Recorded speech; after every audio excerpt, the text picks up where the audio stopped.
Hello, everybody. I welcome all 224 subscribers. You all are just such a huge blessing. And, there are many times I look at this channel and I can't believe its growth and that y'all even want to listen, But all I want to do is just talk about the rich history of indie music.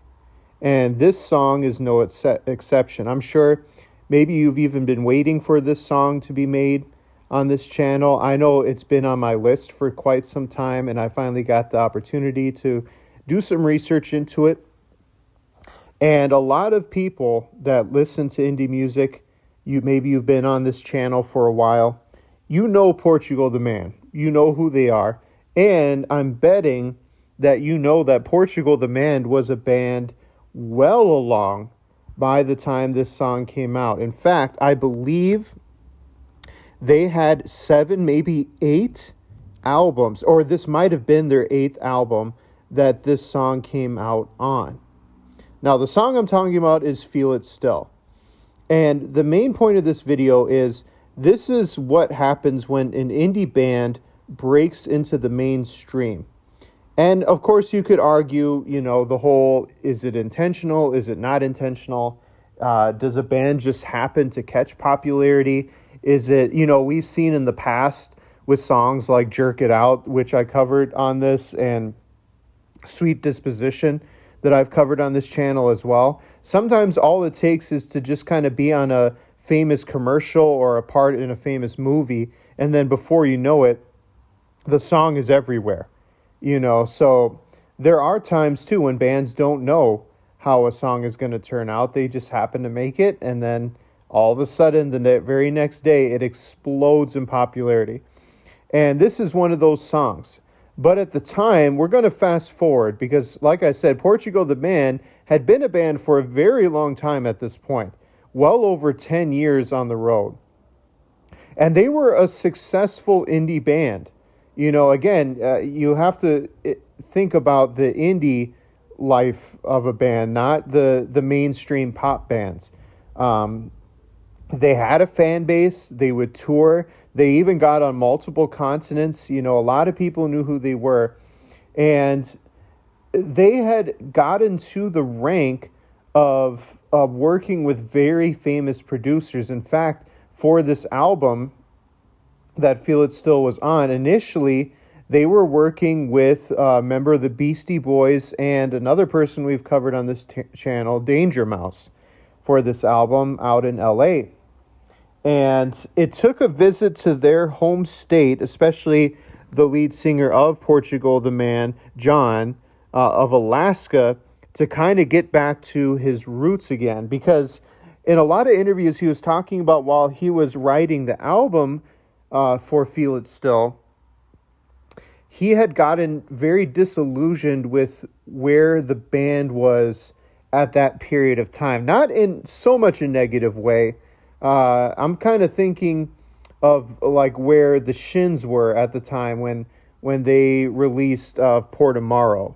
But he just didn't feel the LA kind of rock star kind of life anymore. He wanted to get back to his roots out in Alaska. So that's what he did. He went and visited his dad. And in so doing, he started to dig out a lot of the old albums that he used to listen to when he was growing up as a child. I know I can relate. He was a huge Beatles fan. He pulled out a lot of old Beatles records, a lot of those 60s pop records. And as he did so, he happened to stumble upon, I don't know if it was at that exact moment or if it just kind of snapped his memory, the song Please Mr. Postman. Now, as you know, if you listen to the bass line of Feel It Still, that's where that bass line originates from. And he liked it, There's even a story, I don't know how official this story is. I believe I saw it on Reddit or if it's been through word of mouth, but there was a story where his father challenged him to make an album, not an album, make a song that would be a massive hit, almost citing he knew that Portugal the Man had the potential to do so. they just hadn't done it yet. Maybe it was on purpose, maybe they just held back, but there was a story that his dad knew that they had the potential to make such a big song as Feel It Still, ended up being. It was a massive hit at the time. And so he started to play those opening bass notes, and it was just messing around. It was in between takes as they were recording the album, and another producer was actually nearby and started and asked him if he could record, so he did. And he said at the time he had the main lyric of the chorus in his head, but of course the rest of the song he still hadn't played out yet. But just needing those two things, that bass line that, just reverberates through the entire thing, and also with, one part of the chorus, essentially, they started to build off that song. And they almost knew that they had a massive hit at the time. They knew that they were onto something special. And if you listen to that song, it really does encapsulate, you could say, that era, of the 1960s. It's got that British pop kind of feel back then. And it was a huge hit. So that it was off of their 8th studio album, Woodstock, is where it came from. And it just received, massive praise, massive acclaim, and it won a Grammy as well. It did so well, it won a Grammy.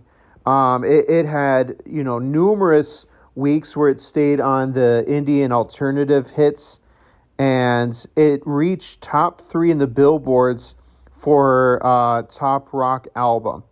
So, that song definitely propelled them, into the stratosphere. Like I said, they already had the acclaim as it was, but this just kind of solidified it. So in January of 2018, just a few months later, the song won Best Pop Duo Group Performance at the 60th Annual Grammy Awards. Just to kind of wrap up, what's kind of crazy about Portugal the Man is life for them was not easy afterwards. Sad to say, a lot of them struggled with addiction problems. At least 3 of the members at that time went through a huge addiction problem afterwards and checked into rehab separately.